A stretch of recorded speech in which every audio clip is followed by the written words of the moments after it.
Hi Joseph, நிறைய பேர் இருக்கீங்க, நல்லா இருக்கேன் நினைக்கிறேன். நான் நல்லா இருக்கேன். ஸோ நம்ம சேனல் நிறைய பேர் புதுசாக வந்துருப்பீங்க. ஸோ மறக்காமல் நம்ம சேனலை சப்ஸ்கிரைப் பண்ணி பெல் ஐக்கான் வந்துட்டு ஆல் நோட்டிஃபிகேஷன் போட்டு வச்சுங்க. அப்போ தான் நான் போகிற வீடியோவும் உங்களுக்கு வந்து நோட்டிஃபிகேஷனாக காட்டும். ஸோ மறக்காமல் நம்ம சேனலை சப்ஸ்கிரைப் பண்ணி வச்சுக்கேன். ஸோ இன்றைக்கி என்ன வீடியோன்னு பார்த்தீங்கன்னா, நான் blood brother sister relationship good or பேட்னு நான் பார்க்க போகிறதில்ல, என்னோடய எக்ஸ்பீரியன்ஸில் தான் உங்களுக்கு நான் ஷேர் பண்ண போகிறேன். என்னைய கேட்டளவு நான் பிளட் பிரதர் சிஸ்டர் ரிலேஷன்ஷிப் வந்து ரொம்ப ஒரு நல்ல ஒரு விஷயம்னு சொல்லுவேன். ஸோ எல்லாருமே அவங்கவுங்களுக்கு ஒரு ரிலேஷன்ஷிப் உருவாக்கிக்கிறங்க. ஸோ அதுக்கப்புறம் இன்னொரு இன்ஃபர்மேஷன் என்னென்னா, நிறையா பேர் வந்து ஒரு பாயும் கேர்ளும் பழகினா வந்து லவ்வர்ஸு அப்படி தான் நினைப்பாங்க. ஸோ அப்படிலாம் நம்ம இருக்க வேண்டாம். ஸோ அப்படி இருக்க வேண்டாம், நாங்கள் அப்படி தான் இருப்போம்னு நினைக்கிறவங்க வந்து இந்த வீடியோ பார்க்க வேண்டாம். ஏன்னா அவங்களுக்கு வந்து ஒரு பொண்ணும் பையனும் வந்து பழகினாலே லவ்வர்னு அர்த்தம் தப்பாக புரிஞ்சுக்கிறவங்க வந்து இந்த வீடியோ பார்க்காதீங்க. ஏன்னா உங்களுக்கு இது வந்து கிரிஞ்சாக இருக்கும், இல்லாட்டா பூமராக இருக்கும். அப்படி இல்லாட்டா நீங்கள் நிறையா சொல்லுவீங்க, அப்படியோட இருக்கும். ஸோ அதனால் அப்படிப்பட்டவங்களாம் பார்க்க தேவையில்லை. ஸோ அவங்களாம் இந்த வீடியோ ஸ்கிப் பண்ணிட்டு போயிருங்க, அவ்வளோதான் நான் சொல்லுவேன். ஸோ யாருக்கெல்லாம் வந்து ஒரு நான் பிளட் பிரதர் சிஸ்டர் வேணும்னு நினைக்கிறவங்க மட்டும் இந்த வீடியோ பாருங்கள். ஸோ அவங்களுக்கு மட்டும் தான் நான் சொல்ல வரது என்னென்னு புரியும். அது மாதிரிக்கு நான் வந்து என் எக்ஸ்பீரியன்ஸாக ஷேர் பண்ணியிருப்பேன். ஸோ வீடியோ பார்த்துட்டு வாங்க, நம்ம எண்டிங்கில் பார்ப்போம். ஏன்னா நான் வந்து அந்த வீடியோ வந்து உங்களுக்கு எப்படி பேசணும் உங்களுக்கு போர் அடிச்சு, அதனால் நான் மோட்டோ விளாகிங்கில் பண்ணியிருப்பேன். ஸோ அது ஃபுல்லாக பார்த்தாங்க, நான் எண்டிங்கில் உங்களை மீட் பண்ணுறேன். Bye guys. அக்கா தங்கச்சிலாம் மதுரையில் இருக்கிறாங்க, நான் மட்டும்தான் இங்கே இருக்கிறேன். என்னோடய சொந்த ஊரில் நிறையா பேர் நான் பிளட் அண்ணன் தங்கச்சி அக்கா தம்பி ரிலேஷன்ஷிப்லாம் அவ்வளோவா நீடிக்காதுன்னு நிறையா பேர் சொல்லி பார்த்துருக்கேங்க. என்னோடய கமெண்ட் பாக்ஸில் இல்லை, இதெல்லாம் எனக்கு அப்படி இல்லை, நிறையா கமெண்ட் பாக்ஸில் பார்த்துருக்கேன். ஆனால் நிறையா பேர் வந்து அதெல்லாம் இல்லைன்னு சொல்லியிருக்கிறாங்க. பட் அதான் உண்மை, அதெல்லாம் கிடையாது. எல்லா ரிலேஷன்ஷிப்பும் ஒரு வாட்டி விட்டுட்டு போடுறதான். பட் நம்ம பழகிறத பொறுத்து இருக்குது கைஸ். என்னை கேட்டால் லவ் பண்ணுற பொண்ணோட உங்களுக்கு எப்படி ஒரு ஃப்ரெண்ட்ஷிப்னா ஒரு கம்ஃபர்ட் ஜோன் இருக்குமா நம்ம ஃப்ரெண்ட்ஸ் கூட, அது மாதிரி தான் இந்த நான் பிளட்டு பிரதர் சிஸ்டர் ரிலேஷன்ஷிப் என்னை பொறுத்தளவு. நம்மளும் அவங்க கூட பிறந்தவங்க ஒருத்தர் ஆயிடுவோம், அவங்களும் நம்ம கூட பிறந்தவங்க ஆயிரும், நம்ம வீட்டில் நம்ம பார்க்கணும். இப்போ நீங்கள் லவ் பண்ணுற பொண்ணு அவங்க வீட்டுக்கு கூப்பிட்டு வர முடியுமா? அவங்க கூட ஃபோன் பேசிட்டு அவங்க கூட சுற்றுறப்ப உங்களுக்கு ஒரு இது இருக்கும், பயம் இருக்கும். ஆனால் அவங்க ஃப்ரெண்ட்ஸோடு இருக்கிறப்போ அவங்களுக்கு அந்த ஒரு இது இருக்காது, அந்த ஒரு பயம் இருக்காது. அதே மாதிரி தான் நான் பிளட் பிரதர் சிஸ்டர் ரிலேஷன்ஷிப்பும். பட் அதில் இன்னொரு பிரச்சனைனா, நான் பிரதர் சிஸ்டர் இதில் நம்மளை வந்து கமிட் ஆக கூட மாட்டாங்க, நம்மளுக்குன்னு புதுசாக எதுவும் பண்ண விட மாட்டாங்க, நம்ம அவங்க கூட இருக்கணும். பட் அது நல்லாயிருக்கும், நம்ம ஒரு கம்ஃபர்ட் ஜோனுக்குள்ளேயே இருப்போம்.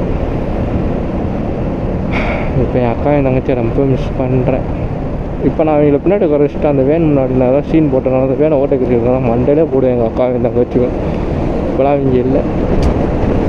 கைஸ், நாளைக்கு 25, இன்றைக்கி 24 ஏப்ரல், நாளைக்கு 25 ஏப்ரல். நாளைக்கு போய் காலேஜில் போய் மார்க் பார்க்க விடும். ஏன்னா நாளைக்கு வந்து நம்மளுடைய லாஸ்ட்டு செமஸ்டர் எழுதிட்டு வந்தோமா, அதோடைய மார்க் டிஸ்ட்ரிபியூஷன். அதனால் நாளைக்கு போய் மார்க் வெரிஃபை பண்ணணும். எல்லா சப்ஜெக்ட்லேயும் பாஸ் ஆகிடும். ஏன்னா கடைசி செம்மு அரியர் எதாவது வச்சுட்டோம்னா அப்புறம் சங்கட்டமாக போய்விடும். நீங்கள் கரண்டில் அரியர் வச்சு கிளியர் பண்ணுறது வேறு கைஸ், உங்கள் செட்டோட முடிஞ்சிடும். பட் லாஸ்ட்டு செம்மில் அரியர் வச்சு கிளியர் பண்ணுறதுனா நம்ம செட்டு முடிச்சுட்டு போகிறாங்க, புது பள்ளியெல்லாம் இருப்பாங்க. ஃபஸ்ட் இயர் செகண்ட் இயர் உங்கள் ஜூனியரோடு நீங்கள் எழுதுகிற மாதிரி இருக்குது, நீங்கள் மட்டும் தான் சீனியராக இருக்கீங்க. அதெல்லாம் சங்கட்டமாக இருக்கும்.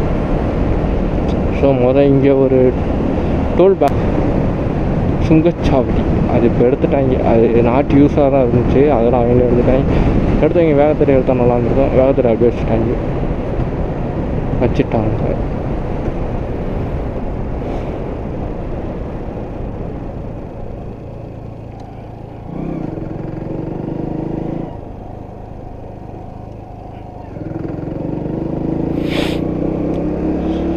அதான் கைஸ், நீங்கள் காலேஜ் பிளேஸும் எங்கள் பிள்ளைங்களே உங்களுக்கு ஏதாச்சும் ஒரு தங்கச்சி அக்கா கிடைக்கிறாங்கன்னா அவங்கள அப்படியே பத்திரமா பார்த்துக்கிறேங்க.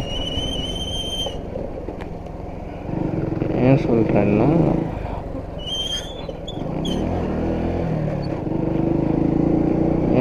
பார்த்தீங்கன்னா எல்லாமே இனிமேல் அவங்களும் கூட பண்ண மாதிரி தான். ஸோ என்னை கேட்டால் நீங்கள் காலேஜ் படிங்க, ஃப்ரெண்ட்ஸோட சுற்றுங்க. அதே மாதிரி அவங்களுக்கு ஒரு நல்ல அக்கா தங்கச்சி கிடச்சிச்சுன்னா அவங்களுக்கு கடைசியாக அவங்க கைக்குள்ளேயே வச்சுக்கிறோங்க. அதே மாதிரி என்னை பொறுத்தவரைலாம் லவ் பண்ண வேண்டாம்லாம் சொல்லலை. பட் எனக்கு அவ்வளோலாம் அந்தளவுக்கு கான்ஃபிடென்ட் இல்லை. நான் பழகிற எல்லாருக்குமே தெரியும், நான் மேக்ஸிமம் அக்கா தங்கச்சியாக தான் ரிலேஷன்ஷிப் இருந்தால் மட்டும்தான் நான் பழகுவேன். அக்கா ரிலேஷன்ஷிப் நான் எப்படி சொல்கிறது, இப்போ நான் ஒரு பையன், நான் வந்து அவங்களுக்கு ஒரு தம்பியோ ஒரு அண்ணனாக இருக்கிற ரிலேஷன்ஷிப் தான் எனக்கு ரொம்ப பிடிக்கும். ஸோ அதை விட்டு எனக்கு இந்த லவ் இதெல்லாம் எனக்கு பிடிக்காது. எனக்கு அதில் அவ்வளோ நம்பிக்கையும் கிடையாது கைஸ். ஓப்பனாக சொல்ல போனால் வேஸ்ட் ஆஃப் டைம் கைஸ். அதுதான் பொறுத்தளவு. அதுக்கும் ஒரு 4 வரும், அப்போ பார்த்துக்குருவோம். ஸோ இப்போதைக்கு என்னுடைய ஃபுல் டைம் ஃபோக்கஸ்னால் ஊரில் இருக்கிறப்ப என் ஃப்ரெண்ட்ஸு, அப்புறம் நான் மதுரைக்கு போயிட்டேன் இல்லை எங்கள் அக்கா பக்கம் போனேன்னா அப்போ ஃபுல்லாக எங்கள் அக்கா, என் தங்கச்சி, அப்புறம் வீட்டில் இருக்கிற என் தங்கச்சி, இவங்க எல்லோரும் இப்போ என்னுடைய உலகம். அதே மாதிரி எங்கள் வீட்டில் உள்ள எல்லாருமே. நான் பிரதர் சிஸ்டர் பாண்டிங் சொன்னேன்ல, அதெல்லாம் வேறு மாதிரி கைஸ். ஓப்பனாக சொல்ல போனால் எனக்கு வந்து நான் பொண்ணுங்கள்ட்ட அவ்வளோவா பேசவே மாட்டேன். நான் ஸ்கூலில் படித்த என் ஃப்ரெண்ட்ஸுக்கு தெரியும், இந்த வீடியோ பார்த்தா பாவம் அவங்களே சங்கடப்படுவாங்க. பட் நிறைய பேர் கலாய்ப்பாங்க, நீங்கள் வந்து என்ன தான் பிரதர் சிஸ்டர் பண்ணணும்னா அது எப்படி இன்னொரு பையன் உனக்கு தம்பியாக வந்தனாவான்னு உங்களை என்ன தான் கலாய்ச்சாலும் உங்கள் உள் மனசுக்கு தெரியும் கைஸ். நீங்கள் எப்படி பழகுறீங்கன்னு பார்க்குறவன் என்னென்னா நினச்சிட்டுப்போம். அவனுக்கால அவங்க யாரையும் நீங்கள் விட்டு கொடுக்காதீங்க. அது உங்கள் அக்கா, உங்கள் தங்கச்சி, நீங்கள் அவங்க தம்பியோ அண்ணனோ யாருக்கா அப்போ தான் விட்டு கொடுத்துறாதீங்க. பார்க்குறான் 1000 விதமாக சொல்லுவான். ஏங்க ஓப்பனாக சொல்லுவான். நான் இப்படி என் தங்கச்சி அவங்க அக்காரை பேசுகிறேன், என் ஸ்டாஃபே தப்பாக தான் பார்த்து பேசிச்சு, நிறைய எனக்கெல்லாம் பண்ணுச்சு. அதெல்லாம் நான் உங்களுக்கு இன்னொரு வீடியோவில் சொல்கிறேன். ஆனால் இந்த வீடியோவில் நான் சொல்ல முடியாது. ஏன்னா நம்ம தங்கச்சி வந்து படித்து முடிக்கட்டும் கைஸ், அதுக்கப்புறம் எதாக இருந்தாலும் நான் உங்களுக்கு சொல்கிறேன். ஏன்னா அவளுக்கு இன்னும் 1 வருஷம் இருக்குது. காலேஜ் பொறுத்தளவு என்ன தெரியுமா ஒன்று, நம்ம ஏதாச்சும் ஒரு இதில் அவங்க நம்மளை நோட் பண்ண ஆரம்பிச்சிட்டோம்னா நம்ம மார்க்கில் கை வச்சுருவாங்க. அது எல்லா காலேஜில் இருக்கிறது தான் எனக்கு தெரியும். ஸோ அதனால் இப்போதைக்கு அது எதுவும் பற்றி பேச வேண்டாம். ஸோ சொல்கிறேன், நீங்கள் பழகிறப்ப ஊரில் 1000 தான் பேசுவாங்க, உங்களுக்கு தெரியும், உங்கள் வீட்டில் உள்ளவங்களுக்கு தெரியும் உங்களை பற்றி. அதனால பிரச்சனையே கிடையாது. கல்லூரி வாகனம் எல்லாருக்குமே காலேஜ் நடக்குது, எனக்கு மட்டும் தான் சீக்கிரம் முடிஞ்சா. சரி, உங்களுக்கு தெரியும் உங்கள் ரிலேஷன்ஷிப்பை பற்றி. எப்போ யாருக்கும் எதுக்கும் விட்டு கொடுத்துறாதீங்க. அப்புறம் நிறையா ஃபீல் பண்ணுவீங்க. நானும் நிறையா ஃபீல் பண்ணியிருக்கேன் கைஸ், அதான் சொல்கிறேன். ஏன்னா நம்மளால் எப்படி சொல்கிறது, அது ஒரு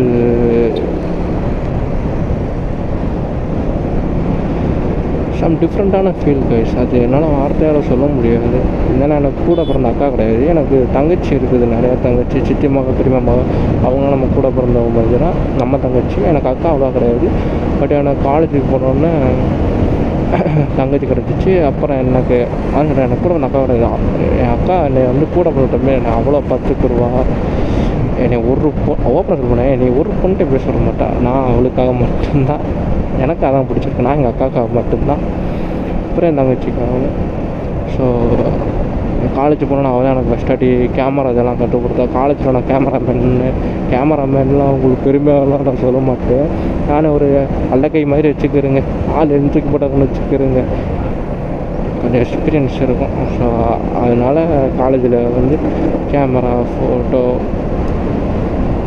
விருப்பப்பட்டு போய் சேர்ந்தேன். அப்புறம் அங்கே உள்ள ரிலேஷன்ஷிப் மூலம் அப்படியே நான் வந்து என் காலேஜில் வந்து டிபார்ட்மெண்ட்டோட எனக்கு அந்த இது கிடைக்கும் கம்ஃபர்ட். மீடியா சென்டரில் அப்படி எனக்கு கிடச்சி கம்ஃபர்ட்டாக நான் அப்படியே அதில் இருந்துட்டு அப்புறம் நான் கற்றுக்கிட்டு எங்கள் அக்கா ஒரு சில அண்ணன் மாதிரிலாம் எனக்கு கற்றுக் கொடுத்தாங்க. அப்புறம் சேக்கப் அண்ணன்னு ஒரு அண்ணன் இருப்பாங்க, அவர் எங்கள் டிபார்ட்மெண்ட் சீனியர் தான். அவர் எனக்கு வீடியோ எல்லாமே கற்றுக் கொடுத்தாரு. அப்புறம் வீடியோக்கு வந்தேன், என் அக்கா தான் ஃபோட்டோ கற்றுக் கொடுத்துச்சு. அப்புறம் அவள் தான் எனக்கு வந்து அவர் எக்ஸ்பெல்ஸ் வச்சுருப்பாள், அது ரிவ்யூ போட கொடுத்தா. அதுக்கப்புறம் எனக்கு ஆஃப் ரோல்லாம் நம்ம ஊரில் அவ்வளோ பண்ண முடியாது. அவள் மதுரை சைடு, அட்ரஸ்லாம் அது சொல்லிட்டு அக்கா அட்ரஸ்ஸு அதெல்லாம் வேண்டாம். ஸோ அங்கிட்ட தள்ளி கொஞ்சம் வீடு நம்ம டிக்கெட்டை வச்சுக்கிறோங்க, அப்படி தள்ளி வீடுன்னு வச்சுக்கிறோங்க. ஸோ வந்து அங்கிட்ட ஒரு சில இடத்துக்கு கூப்பிட்டு போனால் கல்கவேரி மேட்ச் இருந்துச்சு, நல்லா ஆஃப் ரோட் பண்ணுறதுலாம் செம்ம ஜாலியாக இருந்துச்சு. இப்போயும் எனக்கு என்ன பிரச்சனைனா, யார் வந்து நிற்கிறதாலே எங்கள் அக்கா நிற்பேன், எனக்கு ஒரு சப்போர்ட்டாக, எனக்கு ஒரு ஆறுதலாக, எல்லா விஷயத்துலையும் எனக்கு வந்து நிற்பான். அப்புறம் வந்து நான் தாங்க வேலை பார்க்காம இருக்கேன். எங்கள் அக்காலாம் அப்பப்போ வேலை பார்க்குற காசில் பெட்ரோல் காசில் கூடிய என்ஜினாக போட்டு விட்ருவா. ஸோ நான் சொல்கிறேன், இது யார்கிட்ட கிடைக்கும் இந்த கம்ஃபர்ட். அதேமாதிரி என் தங்கச்சியும் காசு போட்டுவிடுவோம். அதுமாதிரி என் தங்கச்சி சொல்லிட்டு அந்த மொபைல் அடாப்டர் தங்கச்சி, க்ளவுஸ் வந்து அக்கான்னு சொல்லிட்டேன்னா. ஸோ அதெல்லாம் ஒரு நல்ல ரிலேஷன்ஷிப். அவங்க கூட பிறந்தவங்களாவே ஏற்றுக்கிறோம், நம்மளும் ஏற்றுக்கிறோம். அதனால் அந்த ரிலேஷன்ஷிப்பு எப்போ யாருக்கும் விட்டு கொடுத்துறாதீங்க. ஸோ அதே மாதிரி அண்ணன் தங்கச்சியாக பழகுறது, அப்புறம் அக்கா தம்பியாக பழகுறது நிறைய பேர் தப்பாக பேசுவாங்க. அதுமாதிரி சில பேருக்கு பிடிக்காது. பொண்ணுங்க வந்து என்னென்னா நம்மள்ட்ட அக்காவை பேசுகிறேன் தங்கச்சியாக பேசுகிறேன்னு சில பேர் பிடிக்காது. அது ஏன்னு எனக்கு தெரிய மாட்டேங்குது. அண்ணா தம்பின்னு கூப்பிட்டா மூஞ்சி தூக்கிட்டு போயிடுறாங்க ஒரு சில பேர்லாம். அவங்களுக்கு தெரியல இந்த ரிலேஷன்ஷிப்பு பொம்பளை பிள்ளை இருந்தால் ஃப்ரெண்டாக மட்டும் தான் பசங்களை பழகணுமான்னு எனக்கு தெரில. அது ஒரு சில பேர் இருக்கிறாங்க, அந்த டாக்ஸிக்கெல்லாம் விட்டுருவோம். ஸோ நான் உங்களுக்காக சொல்கிறேன் ஒன்றே ஒன்று, உங்களுக்கு லைஃப்பில் எப்படி இருந்தாங்கன்னா அவங்கள எப்பயும் விட்டுறாதீங்க. நானே என் அக்காவையும் தங்கச்சியும் எப்பயும் விட மாட்டேன். எதுக்கு இப்போ இந்த வீடியோ நான் உங்கள்கிட்ட ஷேர் பண்ணேன்னா, நான் சொன்னேன் இந்த சம் ப்ராப்ளம் எனக்கு இஷ்யூஸ் எல்லாம் சரி நான் அப்போயே நான் பேசணுன்னு தான் நினச்சிருந்தேன். பட் அப்போ நான் வந்து எப்படி சொல்கிறது, உங்களுக்கு வந்து நான் என் ஃபேஸ் காட்டி பேசுகிற மாதிரி இருக்கும், இல்லாட்டா அது ஒரு சில பிடிக்காமல் இருக்கும். இப்போ நான் மோட்டோ விளாக் மூலிமா பேசுகிறதுனால உங்களுக்கு அது கொஞ்சம் பாதி பேர் அது மூலிமா பார்ப்பீங்க, கொஞ்சம் புரிஞ்சுக்கிறீங்க. எப்போயுமே பிரதர் சிஸ்டர் ரிலேஷன்ஷிப் இருந்துச்சுன்னா அதை விட்றாதீங்க. உங்களுக்கு அப்படி ஒரு ரிலேஷன்ஷிப் அமைச்சுன்னா நீங்கள் கொடுத்து வச்சுவங்க கைஸ், சத்தியமாக சொல்கிறேன். அதான் காலேஜில் லவ் வந்துருந்தாலும் இவ்வளோ சந்தோஷமாக இருந்திருப்பேன்னு தெரில. எனக்கு என் தங்கச்சி அக்கா மூலியமாக தான் இவ்வளோ சந்தோஷமாக இருந்தேன். அப்புறம் என் ஃப்ரெண்ட்ஸு சீரியஸாக அவனை சொல்கிறான் வரேன் தேவையில்லை இருந்தாலும் விட்டு கொடுக்க முடியாது. ஓகே, இவ்வளோ நேரம் வீடியோ பார்த்துருப்பீங்க. ஸோ மோட்டோ விளாக்கிங்கில் நான் எதுவும் உங்கள் மனசை புண்படுத்துகிற மாதிரி இல்லைனா ஏதாச்சும் கஷ்டமாக பேசியிருந்தேன்னா சாரி சொல்லிக்கிறேன். என்னோடய எக்ஸ்பீரியன்ஸை தான் சொன்னேன். ஸோ எனக்கு நடந்த விஷயத்தையும் ஷேர் பண்ணேன். ஸோ அதனால் ஒரு சில பேருக்கு இந்த வீடியோ வந்து எதுக்குறவங்களுக்கு வந்து சம் ரீசன் கிடச்சிருந்தா சாரி சொல்லிக்கிறேன். உங்களுக்கு எதுவும் தப்பாக பட்டுச்சுன்னா. பட் என்னை பொறுத்தவரை நான் பேசினா கரெக்ட் தான், நான் அதான் திருப்பியும் சொல்லுவேன். ஸோ நீங்கள் என்ன தான் வந்து காலேஜ் லைஃப் சரி ஸ்கூல் லைஃப்லேயும் சரி இல்லை பக்கத்து வீட்டு பண்ணிட்டு வந்து என்ன தான் வந்து நீங்கள் வந்து ஒரு ஃப்ரெண்டாகவும் இல்லை லவ்வராக பேசினாலுமே அந்த பிரதர் சிஸ்டர் பாண்டிங் வந்து வேறு லெவலில் இருக்கும். பட் அது வந்து தெரிஞ்சவங்களுக்கு புரிஞ்சவங்களுக்கு அறிஞ்சவங்களுக்கு மட்டும்தான் அதை வந்து நான் என்ன சொல்ல வரேன்னு புரியும். நிறையா பேருக்கு வந்து இல்லை ஒரு பையனை பொண்ணு பேசினா லவ்வர் தான் நினச்சிக்கிட்டு இருக்கவங்களுக்கு வந்து அது தப்பாக தான் இருக்கும். ஸோ அவங்கள சொல்லி நம்ம ஒன்றும் பண்ண போகிறதில்ல. ஏன்னா எங்கள் காலேஜில் ஒரு மேமே அப்படி தான் இருக்குது. ஸோ அது வேறு விஷயம். ஸோ அது யார் என்னென்னா நான் சொல்ல விரும்பலை. அது வேண்டாம், நம்மளுக்கு வேண்டாம், அதை அப்படியே விட்டுருவோம். ஸோ என்ன தான் படிச்சிருந்தாலுமே ஒரு சில பேருக்கு வந்து இன்னும் அவங்க மைண்டில் வந்து எப்படி சொல்கிறது, ஒரு பையன் பேசினா தப்பாக பார்க்குற மைண்ட் தான் இருக்குது. ஸோ அவங்களால நம்ம கண்டுக்கிறேன், அவங்களாம் அப்படியே அந்த சைடு அப்படியே விட்டுருவோம். ஸோ என்னையை பொறுத்தவரை நம்ம சேனல் பார்க்குற ஒவ்வொருத்தவங்களுக்கும் வந்து நான் சொன்னது பிடிச்சிருந்துச்சுன்னா ஓகேன்னு எடுத்துக்கிறோங்க, பிடிக்க விட்டால் ஸ்கிப் பண்ணி விட்ருங்க. ஸோ ஓகேவா கைஸ், அதே மாதிரி இப்போ ரீசெண்ட் டைமில் வீடியோக்கெலாம் நல்லா சப்போர்ட் பண்ணுறீங்க. அது மாதிரி தொடர்ந்து சப்போர்ட் பண்ணிக்கிட்டே இருங்க. பொறுத்தளவு நான் என்ன சொல்ல போகணும்னு சொல்லுங்க, கை வலிக்குது. என்னையை பொறுத்தளவு நான் பிளட் ரிலேஷன்ஷிப் பொறுத்தளவு ஒரு நல்ல ஒரு பாண்டிங்னு சொல்லுவேன். என்னை பொறுத்தளவு அவங்களாம் நான் பிளட்லாம் கிடையாது, என்ன சொல்லுவார், என் கூட பிறக்காதவங்க கிடையாது, அவங்களாம் என் கூட பிறந்தவங்க மாதிரி தான். ஸோ அந்த ரிலேஷன்ஷிப்பில் இருக்க அவங்களுக்கு தெரியும். ஆனால் நம்ம கூட பிறந்தவங்களாக இருந்தாலுமே அவங்களையும் தாண்டி நம்ம அவங்கள நேசிச்சிருப்போம். அவங்க நம்ம கூட பிறக்காமல் இருந்தாலுமே நம்ம தான் அவங்களுக்கு கூட பிறந்த மாதிரி, அவங்க வீட்டில் உள்ளவங்க நம்மளுக்கு அம்மா அப்பா மாதிரி தான். அதே மாதிரி உங்களுக்கு நான் பிளட் பிரதர் சிஸ்டர் இருந்தால் அது உங்கள் வீட்டில் இன்ஃபார்ம் பண்ணுங்கள். ஸோ அப்போ தான் உங்கள் வீட்டில் உள்ளவங்க புரிஞ்சுக்கிறாங்க. உங்களை பற்றி 4 பேர் 4 விதமாக பேசுகிறப்போ உங்கள் வீட்டில் உள்ளவங்க உங்களுக்கு சப்போர்ட்டாக வந்து நிற்பாங்க.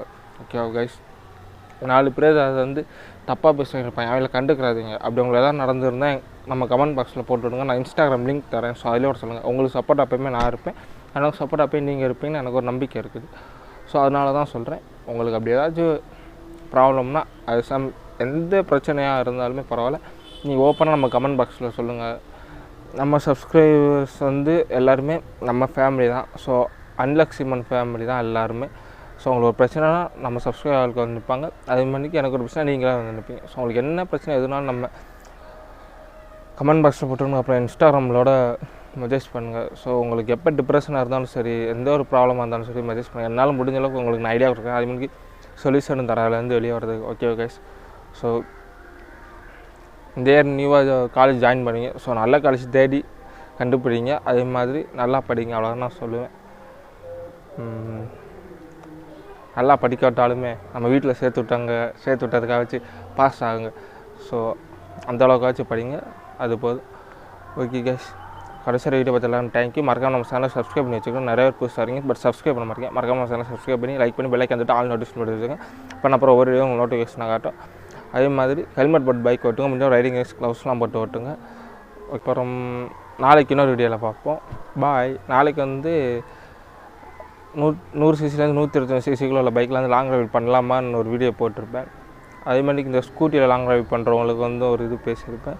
ஸோ நல்ல விதமாக. ஸோ அந்த வீடியோ செக் பண்ணி பாருங்கள் guys. Love you guys. Bye bye.